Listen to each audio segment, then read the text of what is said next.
Tekin təqdimat gün Darkside lanslayıq Tekin təqdimatında. Tekin təqdimatına bir də mənim gözümlə baxın.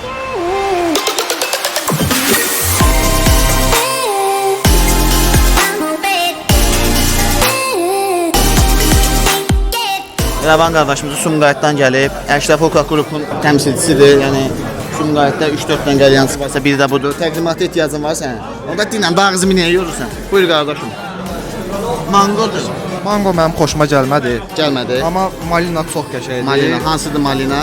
Bu qardaşım. İndi gəlib satarıq inşallah ora.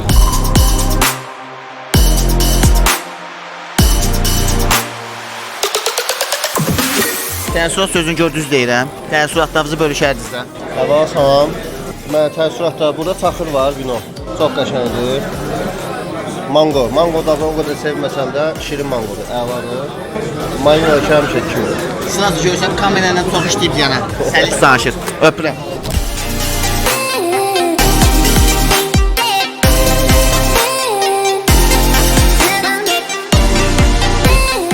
Təəssüratlarınızı bölüşün, yaxındırını bölüşün. Əla qardaşım, çox Amma qəşəng. düzündür. Əladır. Apelsini Əladır, təşmişəm. qəşəng. Bunu da təşmişəm, əladır. Hamısını bəyəndiniz. Evet.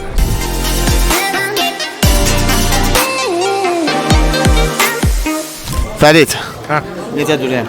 Bu sənin ikinci Əslində- müsahibəmdir, deyim biləsən. Uca hə. Bir də piknik Hə, demişdim. var idi, var idi. Necə durayım? Eyni şey qalıb elə. Necə zarafatsız? Şişki xoşuma gəldi, makita xoşuma gəldi əslində.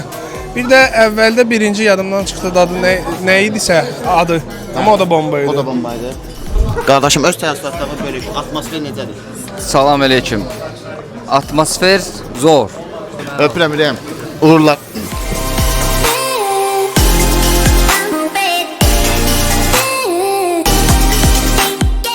Necədir? Çox gözəldir, həqiqətən. Bunu bəyənirsən? Zilyon çayı çox qəşəngdir. Necədir ürəyim? Bu ananas dadını mən bəyənmirəm, amma digər dadlar superdir, möhtəşəmdir. İnşallah Sumqayıtda gözləyirəm. Nə deyim ürəyim sənə? Sən mənim ürəyimsən. Qardaşım buyur. Qalır. Tek firmasını təbrik edirəm. Aha.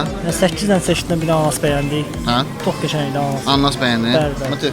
Mən ananası bəyənmədim, yolkanı bəyəndim, pas axıra biraz dad var idi. Qaqaşdiki o da tutun tam dəm almayıb ona görə təzə istehsal olundu. Bu qədər vaxtda dəm almaz səncə?